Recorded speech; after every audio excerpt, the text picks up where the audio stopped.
हाँ जी, कैसे हो सब लोग। तो आज हम लोग बात करेंगे समरी सूट के बारे में। समरी सूट क्या होता है, कब फाइल करते हैं, कौन से ऑर्डर के अंडर फाइल करते हैं और उसमें क्या क्या रूल्स हैं। तो समरी सूट जो है वो फाइल होता है ऑर्डर 37 ऑफ द CPC 1908। इसका डेफिनेशन है, a summary suit can be instituted in case where the plaintiff claim is based on the negotiable instrument. अब नेगोशिएबल इंस्ट्रूमेंट्स क्या क्या होते हैं। नेगोशिएबल इंस्ट्रूमेंट्स होते हैं बिल्स ऑफ एक्सचेंज, चेक, हुंडीज, ये सब होते हैं नेगोशिएबल इंस्ट्रूमेंट। अब नेगोशिएबल इंस्ट्रूमेंट जब होता है तब हम लोग जा सकते हैं, उसमें और भी रिलीफ्स हैं नेगोशिएबल इंस्ट्रूमेंट्स के, और भी रिलीफ्स हैं। इनका पर्टिकुलर एक एक्ट भी है, नेगोशिएबल इंस्ट्रूमेंट एक्ट है। और उसके साथ साथ हम सिविल रेमेडी में भी जा सकते हैं। ये सिविल रेमेडी है, समरी सूट सिविल रेमेडी है। अभी क्या बोलता है ये कि where the claim against the principal is in respect of a डेप्ट और लिक्विडेटेड डिमांड ओनली। अब what is liquidated demand, summary suit के लिए कब जा सकते हैं ये बता रहा है। लिक्विडेटेड डिमांड होगा तब जा सकते हैं। अब लिक्विडेटेड डिमांड क्या होता है, लिक्विडेटेड डिमांड क्या होता है, claims under contract for the price of goods sold and delivered for the service rendered.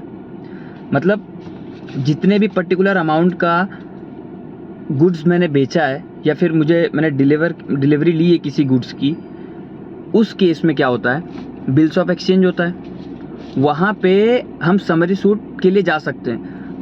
There are many other reliefs also, but summary suit fast track में चलता है सूट। ये समरी सूट में सबसे पहले क्या होता है कि जब हम सूट इनिशिएट करते हैं तो सूट इनिशिएट करने के पहले प्लेंटिफ को ये चीज़ मेंशन करनी पड़ती है कि ये सूट जो है मैं वो पर्टिकुलर ऑर्डर के अंदर ही फाइल कर रहा हूँ, अंडर ऑर्डर 37 ऑफ CPC, और उसमें स्पेसिफिक अवरमेंट्स भी होते हैं। अब जब मैंने सूट फाइल किया उसके बाद में मुझे सर्विस करना है। अब सर्विस करने के लिए समन्स से सर्विस होएगा।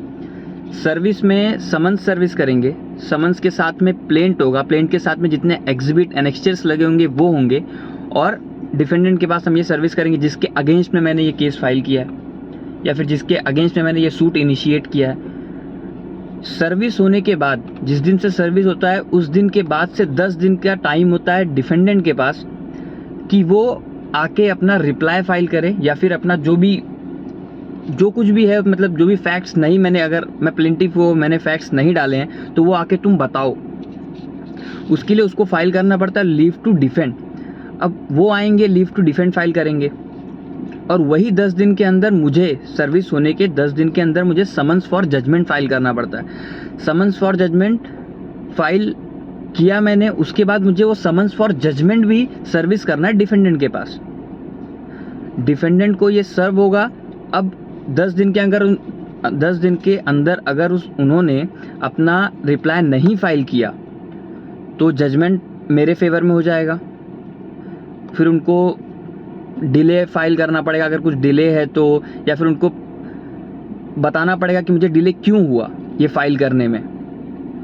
तो और अभी लीव टू डिफेंड जब फाइल हुआ तो लीव टू डिफेंड फाइल करने के बाद में ना 2 कंडीशंस होती है, या तो वो रिजेक्ट होएगा या तो एक्सेप्ट होएगा। अगर एक्सेप्ट हुआ तो उसमें भी 2 चीज़ें होती है एक्सेप्ट होने में ना, या तो वो कंडीशनली एक्सेप्ट होएगा या तो अनकंडीशनली एक्सेप्ट होएगा। वो डिस्क्रिशनरी रहता है जज के ऊपर, कोर्ट के ऊपर।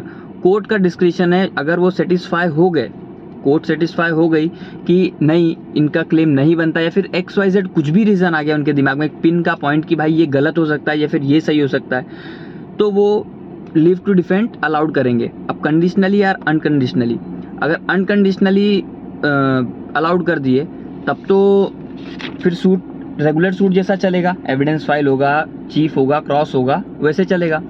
लेकिन अगर कंडीशनली हुआ, कंडीशनली जैसे मेरा क्लेम है 10 लाख रुपए का, अब मुझे बोल दिए, कोर्ट ने मुझे डायरेक्ट किया कि आप 2 लाख रुपया भरो, ये कंडीशन है। 2 लाख रुपया जो अमाउंट है वो कंडीशन है। वो कंडीशन दे दिया कि 2 लाख रुपया मुझे पे करना है, उसके बाद में मेरा leave to defend on record आएगा, रिकॉर्ड में लिया जाएगा। देन उन्होंने अगर 2 लाख रुपीज़ पे कर दिया, फिर उनका रिकॉर्ड पे आ जाएगा और सूट रेगुलर सूट जैसा चलने लगेगा। और अगर उन्होंने नहीं किया, नहीं पे किया, तो फिर एक्स पार्टी ऑर्डर हो जाएगा। X party order in the sense कि उनके आने के बाद भी, या फिर वो नहीं आ रहे हैं, वो लीव टू डिफेंड नहीं फाइल कर रहे हैं, उसके बाद जजमेंट मेरे फेवर में हो जाएगा, मुझे जो मेरा क्लेम है वो मिल जाएगा। रेट ऑफ, मतलब जो भी एक मिनिमम रेट ऑफ इंटरेस्ट होता है, जो एक प्रिस्क्राइब्ड है कि इतना रेट ऑफ इंटरेस्ट होना चाहिए, वो रेट ऑफ इंटरेस्ट में, इंटरेस्ट के साथ मुझे अमाउंट, मेरे ऑर्डर, मेरे जजमेंट मेरे फेवर में आ जाएगा। ये था समरी सूट। अगर वही लीव टू डिफेंड अगर अलाउड हो जाता है, उन्होंने पे कर देते हैं, तो फिर वो जो सूट है वो रेगुलर सूट में कन्वर्ट हो जाएगा। लाइक वो उसके बाद में फिर उनको एविडेंस डालना पड़ेगा प्लेंटिफ को, फिर चीफ होगा उसके ऊपर, फिर उसके ऊपर क्रॉस होएगा, उसके बाद में वो यूजुअली ऑर्डिनरी सूट जैसे होता है वैसे ही वो सूट चलेगा फिर। थैंक यू गाइस, ये समरी सूट के बारे में था, ऑर्डर 37। और ऑर्डर 37A बात करता है इंटरलोकेटरी एप्लीकेशन के बारे में। तो ऑर्डर 37 बताया मैंने, तो मैं सोचा इसी साथ में ऑर्डर 37A भी छोटा सा है, इंटरलोकेटरी एप्लीकेशन। कोई भी सूट चलता है, प्रोसीडिंग चलती है, उसके बीच में जितने भी एप्लीकेशंस जाते हैं किसी भी चीज़ के लिए, किसी भी इंटरिम रिलीफ के लिए, एड इंटरिम रिलीफ के लिए, किसी भी चीज़ के लिए अगर कोई एप्लीकेशन जाता है, मैं करता हूँ अगर कोई एप्लीकेशन, तो वो इंटरलोकेटरी एप्लीकेशन में आ जाता है। Thank you for the support.